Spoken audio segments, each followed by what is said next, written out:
यदि आप मैट्रिक का परीक्षा देने वाले विद्यार्थी हैं और आपकी भी बोर्ड परीक्षा 2025 में होने वाले हैं तो बिल्कुल आप लोगों के हिंदी के पेपर का टेंशन दूर हो जाने वाला है इस वीडियो को देखने के बाद। क्योंकि इस वीडियो में आपके लिए हम लेकर आए हैं 100 वैसे वस्तुनिष्ठ प्रश्न जो बिल्कुल इम्पोर्टेंट है और चुना हुआ प्रश्न है, पूरे किताब से चुना हुआ प्रश्न जो हर साल बोर्ड परीक्षा में पूछे जाते हैं। तो अगर आप 17 फरवरी को हिंदी का पेपर देने वाले विद्यार्थी हैं तो बिल्कुल इस वीडियो को अंत तक जरूर देख कर जाइएगा। क्योंकि मान लेते हैं कि इस वीडियो में अगर 100 प्रश्न बताया जाता है जिसमें से निश्चित रूप से है कि 20 से 30 प्रश्न आपके बोर्ड एग्जाम में आने वाला है, तो इस तरह के वीडियो अगर आप देखते हैं तो श्योर है कि आपका बोर्ड एग्जाम में हिंदी के पेपर में 100 वस्तुनिष्ठ प्रश्न पूछा जाएगा, जिनमें से आप 50 प्रश्न को सही सही उत्तर देकर चले आइएगा। तो चलिए देरी नहीं करते हुए वीडियो को शुरू करते हैं और यह वीडियो आपके लिए 10 से 12 मिनट में खत्म कर दिया जाएगा। तो कोशिश करना है कि पूरा वीडियो को जरूर देखिएगा। चलिए, आज के वीडियो का पहला प्रश्न दिया गया है कि भारत माता कविता में भारत का कैसा चित्र प्रस्तुत किया गया है। देखिए कितना इंपॉर्टेंट प्रश्न है, पूरे किताब से, पूरे गाइड से, सभी पाठ से चुनकर लिखा हुआ प्रश्न है इस वीडियो में। तो देखिए, भारत माता कविता में भारत का कैसा चित्र प्रस्तुत किया गया है। तो आपको क्वेश्चन जब भी पूछा जाएगा तो 4 ऑप्शन दिए जाएंगे, जैसे ऑप्शन ए में आदर्श और ऑप्शन बी में काल्पनिक और ऑप्शन सी में यथा तथ्य और ऑप्शन डी में इनमें से कोई नहीं। तो इसमें से कोई एक ही उत्तर जो है सही होगा, वह आपको चुन लेना है और ओएमआर सीट में ऑप्शन ए, बी, सी और डी करके दिया रहेगा और उसमें भरकर चले आना है आपको, यानी कलर करके चले आना है। तो एक नंबर प्रश्न जो पूछा गया है कि भारत माता कविता में भारत का कैसा चित्र प्रस्तुत किया गया है, तो इस प्रश्न का सही उत्तर हो जाएगा यथा तथ्य, यानी ऑप्शन सी बिल्कुल आपका सही उत्तर हो जाएगा, यथा तथ्य। बिल्कुल एक एक प्रश्न को ध्यान से सुनना है और समझना है ताकि बोर्ड एग्जाम में आपका एक भी प्रश्न ना छूटे। तो चलिए दूसरा नंबर प्रश्न देखते हैं। दोस्तों, दिया हुआ है कि जातीय अस्मिता के दृष्टि से इतिहास का प्रवाह कैसा होता है। तो जातीय अस्मिता के दृष्टि से इतिहास का प्रवाह कैसा होता है, याद रख लेना है कि विच्छिन्न और अविच्छिन्न दोनों प्रकार के होते हैं, विच्छिन्न भी होते हैं और अविच्छिन्न दोनों प्रकार के, इसलिए ऑप्शन सी बिल्कुल आपका सही उत्तर हो जाएगा। आप लोगों के लिए वीडियो बनाने में हम लोग बहुत मेहनत करते हैं ताकि आप लोगों का बोर्ड एग्जाम में अच्छा से अच्छा अंक प्राप्त हो जाए। तो बिल्कुल यदि वीडियो को आप देख रहे हैं तो लाइक ज़रूर कर दीजिए और चैनल पे पहली बार आए तो सब्सक्राइब जरूर कर लीजिएगा, क्योंकि सब्सक्राइब करने में कोई खर्चा नहीं लगता है, लेकिन आप लोगों के लिए ऐसा वीडियो हम लोग लाए बार बार, इसके लिए आप सब्सक्राइब करके यूट्यूब चैनल को जरूर रखिएगा।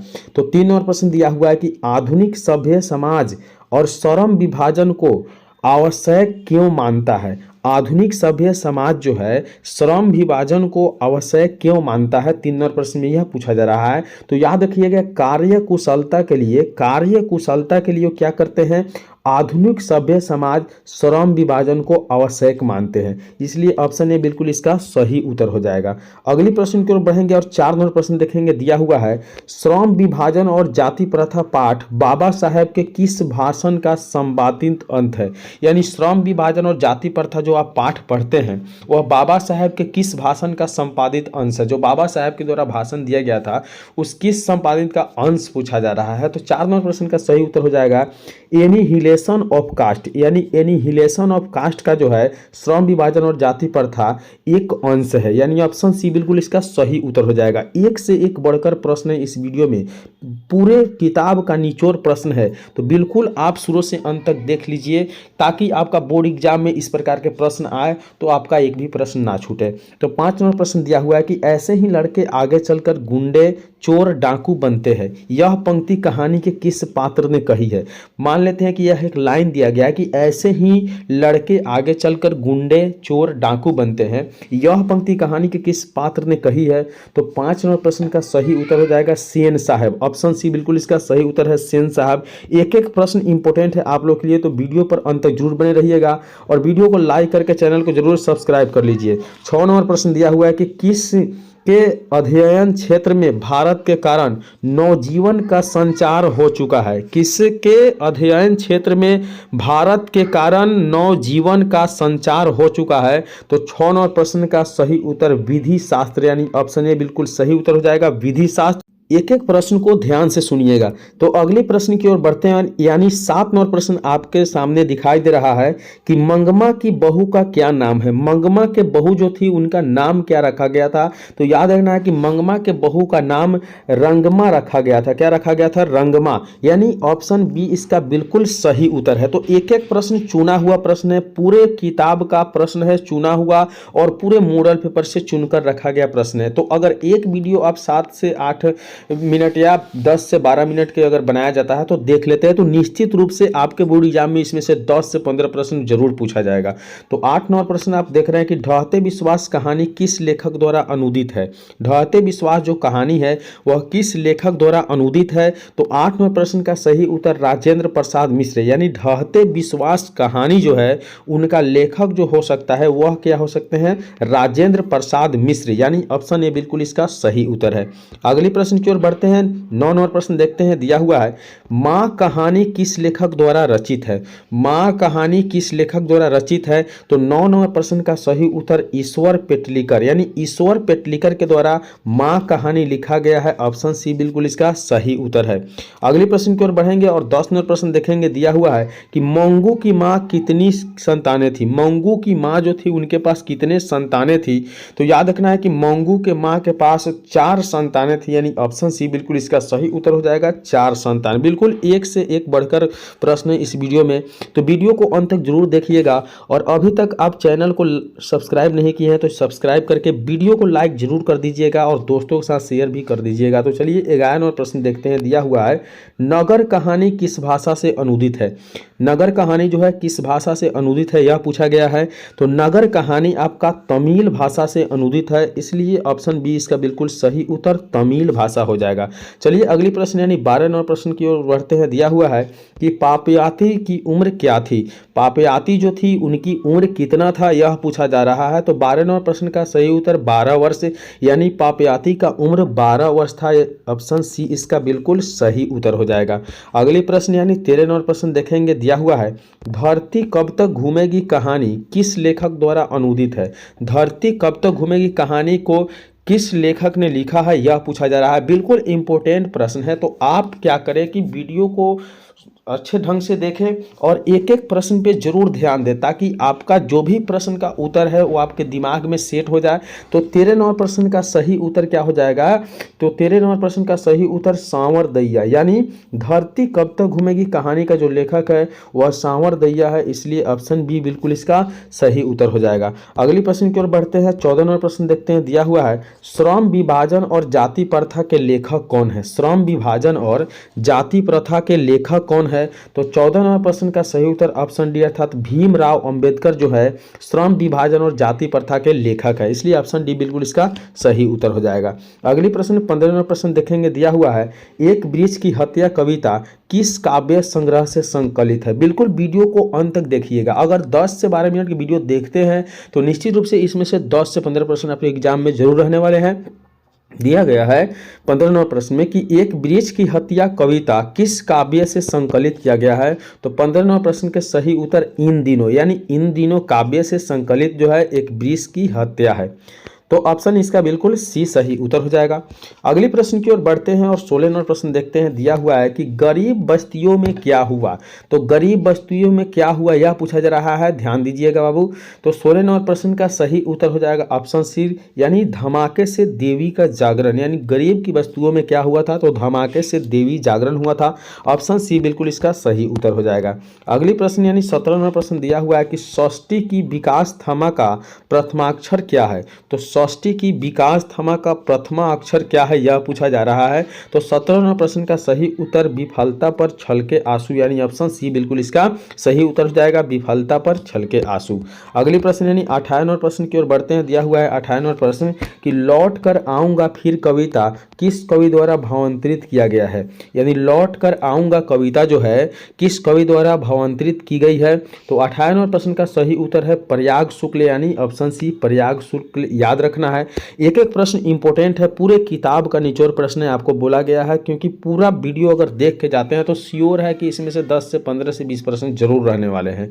तो 19 नंबर प्रश्न दिया हुआ है कि मेरे बिना तुम प्रभु किस भाषा से अनुवादित है। तो मेरे बिना तुम प्रभु जो है आपका जर्मन भाषा से अनुवादित है, ऑप्शन बी बिल्कुल इसका सही उत्तर हो जाएगा। अगली प्रश्न 20 नंबर दिया हुआ है कि दही वाली मंगमा कहानी किस लेखक द्वारा रचित है। तो दही वाला मंगमा कहानी जो है आपका श्रीनिवास द्वारा रचित है, श्रीनिवास इनका बिल्कुल सही उत्तर ऑप्शन ए हो जाएगा। तो बिल्कुल वीडियो को लाइक जरूर कर दीजिए, वीडियो किस प्रकार के लग रहा है कमेंट जरूर करके बताइएगा।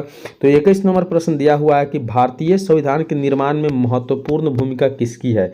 भारतीय संविधान जो बना था इसमें महत्वपूर्ण भूमिका किनका है। तो याद रखना है कि भीमराव अंबेडकर, यानी भीमराव अंबेडकर बाबा साहब का जो है पूरे योगदान है अपने भारत के संविधान को निर्माण करने में, ऑप्शन ए बिल्कुल इसका सही उत्तर हो जाएगा। अगली प्रश्न 22 नंबर प्रश्न दिया हुआ है कि सौम्य समाज की आवश्यकता क्या है। सौम्य समाज की आवश्यकता क्या है। तो याद रखना कि इस प्रश्न का सही उत्तर जाति यानी श्रम विभाजन हो जाएगा, जाति प्रथा नहीं श्रम विभाजन, ऑप्शन बी बिल्कुल इसका सही उत्तर हो जाएगा। अगले प्रश्न की ओर बढ़ते हैं और 23 नंबर प्रश्न देखते हैं। दिया हुआ है कि 20 के दांत कहानी के रचयिता कौन है।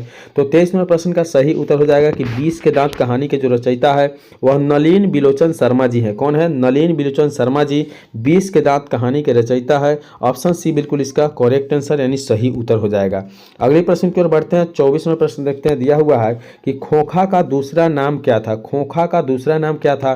तो 24वें प्रश्न का सही उत्तर ऑप्शन सी हो जाएगा यानी कासू। खोखा का दूसरा नाम कासू था, याद रखना ऑप्शन सी बिल्कुल इसका सही उत्तर है। अगले प्रश्न की ओर बढ़ते हैं और 25 नंबर प्रश्न देखते हैं। दिया हुआ है कि मदन किसका पुत्र था। मदन किसका पुत्र था। तो याद रखना है कि 25 नंबर प्रश्न का सही उत्तर ऑप्शन बी यानी मदन जो थे गिरधर के पुत्र थे, ऑप्शन बी बिल्कुल इनका करेक्ट आंसर यानी सही आंसर हो जाएगा। अगली प्रश्न 26वां प्रश्न देखेंगे, बिल्कुल इंपॉर्टेंट प्रश्न है इस वीडियो में, तो बिल्कुल वीडियो को अंत तक जरूर देखिएगा। दिया हुआ है कि परवल कौन सी संज्ञा है। याद रखना है कि परवल जातिवाचक संज्ञा है, क्योंकि परवल कहने से सिर्फ परवल के ही बोध होता है, इसलिए जातिवाचक संज्ञा, ऑप्शन सी बिल्कुल सही उत्तर है। अगले प्रश्न 27वां प्रश्न देखेंगे कि कुर्ता कौन सी संज्ञा है। कुर्ता कौन सी संज्ञा है। कुर्ता एक प्रकार से भाववाचक संज्ञा है, ऑप्शन सी बिल्कुल इसका सही उत्तर हो जाएगा। अगले प्रश्न की ओर बढ़ेंगे और 28वां प्रश्न देखेंगे। दिया हुआ है कि तोषक कौन सी संज्ञा है। तोषक कौन सी संज्ञा है। तो 28 नंबर प्रश्न का सही उत्तर जातिवाचक संख्या यानी ऑप्शन डी बिल्कुल सही उत्तर हो जाएगा। तोषक जो है जातिवाचक संज्ञा है, ऑप्शन डी इसका सही उत्तर है। अगली प्रश्न 29वां प्रश्न देखेंगे। दिया हुआ है कि झुंड कौन सी संज्ञा है। झुंड में जो है कौन सी संख्या है। तो 29वें प्रश्न का सही उत्तर समूहवाचक, क्योंकि झुंड यानी समूह जो होते हैं वो समूहवाचक में आते हैं, ऑप्शन ए बिल्कुल इसका सही उत्तर हो जाएगा। तो फटाफट वीडियो को लाइक कर दीजिए, चैनल को सब्सक्राइब जरूर कर लेना है। तो देखिए 30वां प्रश्न दिया हुआ है कि गंगा कौन सी संज्ञा है। तो गंगा आपका व्यक्तिवाचक संज्ञा है, इसलिए ऑप्शन सी बिल्कुल इसका सही उत्तर है। याद रखना है गंगा व्यक्तिवाचक संज्ञा है। अगले प्रश्न यानी 30 नंबर प्रश्न 31वां प्रश्न की ओर बढ़ेंगे। दिया हुआ है 31वां प्रश्न कि जमशेदपुर कौन सी संज्ञा है। जमशेदपुर जो है कौन सी संज्ञा है। तो याद रखना है कि जमशेदपुर व्यक्तिवाचक संज्ञा आते हैं, क्योंकि यह एक जगह के नाम है, इसलिए ऑप्शन बी बिल्कुल इसका सही उत्तर है, जमशेदपुर व्यक्तिवाचक संज्ञा है। अगले प्रश्न 32वां प्रश्न दिया हुआ है कि यथासंभव में कौन सी समास है। यथासंभव में कौन सा समास है। 32वां प्रश्न का सही उत्तर अव्ययी भाव समास। यथासंभव में अव्ययी भाव समास है, ऑप्शन ए बिल्कुल इसका सही उत्तर है। अगली प्रश्न 33वां प्रश्न देखेंगे। दिया हुआ है कि पराधीन में कौन सा समास है। पराधीन में कौन सा समास है। तो 33वां प्रश्न का सही उत्तर ऑप्शन डी अर्थात तत्पुरुष समास जो है पराधीन में है, ऑप्शन डी बिल्कुल इसका सही उत्तर हो जाएगा। अगली प्रश्न की ओर बढ़ते हैं और देखेंगे 34वां प्रश्न दिया हुआ है कि पतझड़ में कौन सा समास है। पतझड़ में कौन सा समास है। तो 34वां प्रश्न का सही उत्तर ऑप्शन डी अर्थात तत्पुरुष समास जो है आपका पतझड़ में है, ऑप्शन डी इसका बिल्कुल सही उत्तर हो जाएगा। तो अभी तक वीडियो को लाइक नहीं किया तो बिल्कुल लाइक करके चैनल को सब्सक्राइब करके एक प्यारा सा कमेंट जरूर करें कि वीडियो किस प्रकार के लग रहा है। तो 35वां प्रश्न की ओर बढ़ेंगे। दिया हुआ है चरित्र चित्रण निम्नलिखित में कौन सा समास है।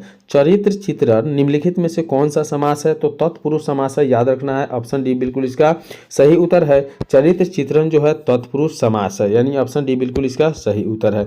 अगली प्रश्न यानी 36वां प्रश्न देखेंगे। दिया हुआ है कि काल के कितने भेद होता है। याद रखना है कि काल के 3 भेद होते हैं, इसलिए इसका सही उत्तर 3 हो जाएगा, जो आप पढ़े होंगे व्याकरण में। अगली प्रश्न की ओर बढ़ते हैं और 37वां प्रश्न देखते हैं। दिया हुआ है कि वर्तमान काल के कितने भेद होते हैं। वर्तमान काल के कितने भेद होते हैं। तो याद रखना है कि वर्तमान काल के आपका जो होते हैं वह 5 भेद होते हैं, यानी ऑप्शन डी बिल्कुल इसका सही उत्तर है। वर्तमान काल के 5 भेद होते हैं। अगले प्रश्न की ओर बढ़ेंगे और 38वां प्रश्न देखेंगे। दिया हुआ है भविष्यत काल के कितने भेद होते हैं। भविष्यत काल के कितने भेद होते हैं। याद रखना है कि भविष्यत काल के जो है ऑप्शन सी अर्थात 3 भेद होते हैं। भविष्यत काल के 3 भेद होते हैं। ऑप्शन सी बिल्कुल इसका सही उत्तर है। अगले प्रश्न की ओर बढ़ेंगे। 39वां प्रश्न दिया हुआ है कि निम्नलिखित शब्दों में कौन सा शब्द तद्भव है। निम्नलिखित शब्द में कौन सा शब्द तद्भव है। तो याद रखना है कि 39वां प्रश्न का सही उत्तर ऑप्शन डी अर्थात पलंग शब्द जो है तद्भव है। तो आगे बढ़ते हैं। अब 39वां प्रश्न के बाद अब देखेंगे हम 40वां प्रश्न दिया हुआ है निम्नलिखित शब्दों में कौन सा शब्द तत्मस है। निम्नलिखित शब्द में कौन से शब्द तत्मस है। याद रखना है कि 40वां प्रश्न का सही उत्तर कर्पूर, यानी कर्पूर शब्द जो है बिल्कुल तत्मस है। तो इस वीडियो में हम 1 से 40 प्रश्न बताए हैं, क्योंकि वीडियो ज़्यादा लंबा हो जाता है जो आप लोग नहीं देख पाते हैं। तो चलिए देखिए कि कैसा वीडियो लगा है, कमेंट करके जरूर बताइए। और इस प्रकार के लगातार वीडियो देखने के लिए आप इस यूट्यूब चैनल को जरूर सब्सक्राइब कर लेंगे। चलिए मिलेंगे अगली वीडियो में, तब तक के लिए बाय।